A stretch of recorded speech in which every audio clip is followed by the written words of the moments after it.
Channel APD রয়েছে আপনাদের সকলকে জানাই স্বাগত। আজকের বিশেষ তথ্যচিত্র উপস্থাপনায় আপনাদের সামনে হাজির হয়েছি আমি বিপ্লব কুমার মণ্ডল।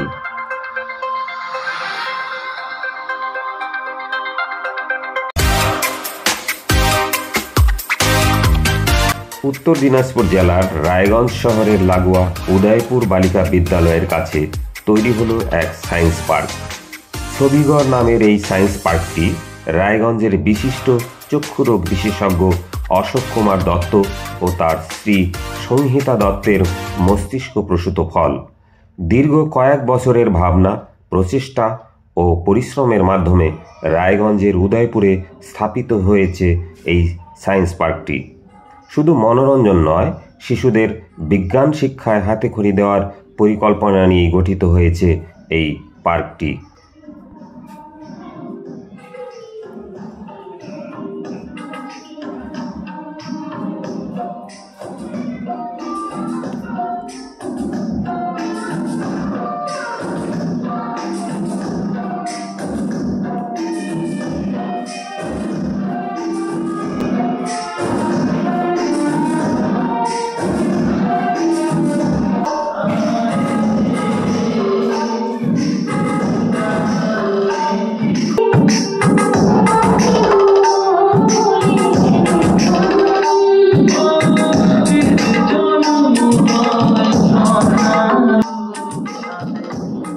দশ নং রাজ্য সড়কের পাশে চণ্ডীতলা ও উদয়পুরের মাঝে গলিপথে কয়েক কদম পূর্ব দিকে এগোলেই পথের ধারে লেখা ছবিঘর টুয়ার্ডস দিস রোড।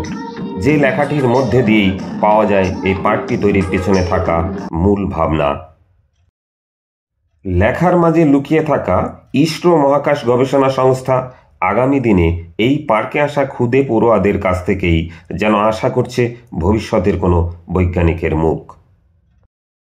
দিস রোডের সাথে ইসরো হচ্ছে, এর জন্য এটা আলাদা কালারের করা হয়েছে এবং কানেক্টিং হিসাবে একটা রকেট দেওয়া হয়েছে, যেটা আমাদের মানে প্রাউড স্যার।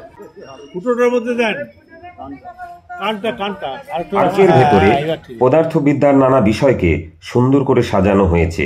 একই সাথে নৌকা বিহার ও আর্কিমিডিসের সূত্রকে কাজে লাগানো অথবা পেরিস্কোপের মডেল বানিয়ে তার সাহায্যে আবার বাইরের লোকজনকে ক্লোজ সার্কিট ক্যামেরা হিসেবে ব্যবহার করার ভাবনা সত্যি অসামান্য।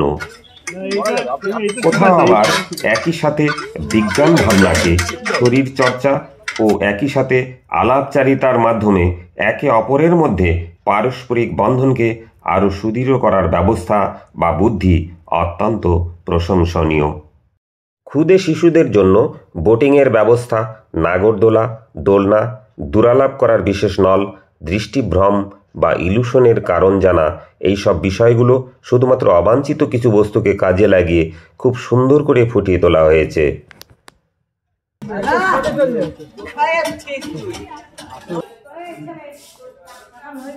পার্কে আগত ক্ষুদে থেকে বয়োজ্যেষ্ঠ সকল দর্শনার্থীরা প্রত্যেকটা বিষয়কেই খুব আনন্দের সাথে উপভোগ করেন। ভালো লাগছে? দারুণ সুন্দর, জায়গাটা খুব সুন্দর হয়েছে। সত্যি খুব ভালো লাগছে এসে। আচ্ছা, অশোক দত্ত এত সুন্দর একটা মানে পরিকল্পনা করেছে, সত্যি খুব সুন্দর।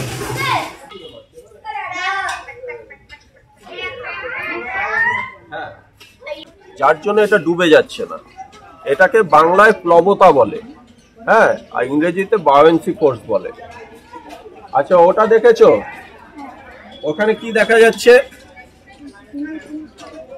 ওইখানে ওই রাস্তাটাকে এখান থেকে দেখা যাচ্ছে। ডুবোজাহাজের নাম শুনেছো? ডুবোজাহাজ যেটা জলের নিচে থাকে, এই ডুবোজাহাজে পেরিস্কোপ ব্যবহার হয়। পেরিস্কোপ ব্যবহার করে ওরা বাইরের জিনিসগুলোকে দেখতে পায়। বলতে হবে কেমন আছো, হ্যাঁ, যদি বলো কেমন আছো তাহলে শুনতে পাচ্ছি না। আপনি দুই চোখে দেখতে পাবেন, বুঝতে পারলেন? আর এক চোখে যখন দেখবেন শুধু এই সামনেরটা দেখা যাবে, পেছনেরটা দেখা যাবে। পার্কের মধ্যে ফুটে উঠেছে উদ্ভিদ, প্রাণী ও সর্বোপরি পরিবেশ সংরক্ষণের বার্তা। কোথাও আবার আলো ও শব্দের নানান খেলা, আলোর প্রতিফলন, আলোক বিচ্ছুরণ, মোশন সিকনেসের কারণ ও ডাক্তারি শিক্ষার নানা প্রাথমিক পাঠকে সুন্দর করে ফুটিয়ে তোলা হয়েছে।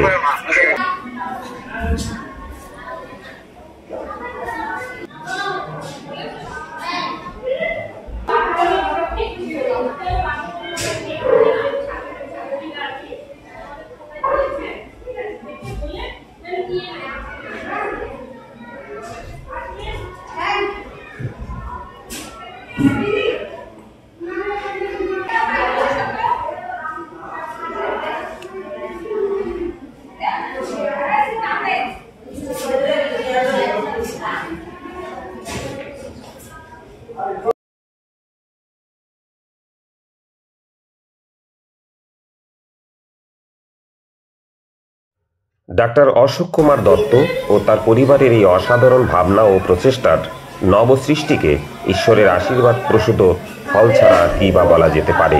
তাই তো পার্কের উপরিতলের হলঘরের স্থাপিত শিবমূর্তি দেখে শুধু উপাসনা স্থল হিসাবে নয়, এ যেন ধর্মজ্ঞান ও বিজ্ঞান ভাবনার এক আধ্যাত্মিক মেলবন্ধন খুঁজে পাওয়া যায় এই পার্কে।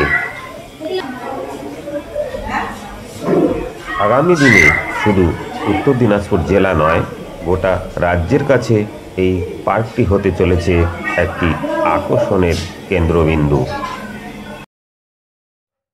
বিশেষ রিপোর্ট উপস্থাপনায় কর্ণজোড়া থেকে আপনাদের সঙ্গে এতক্ষণ ছিলাম বিপ্লব কুমার মণ্ডল। সকলকে অশেষ ধন্যবাদ। এরকম নতুন নতুন ভিডিও পেতে আমাদের সঙ্গে থাকুন। দেখুন ইউটিউব চ্যানেল APD রেস।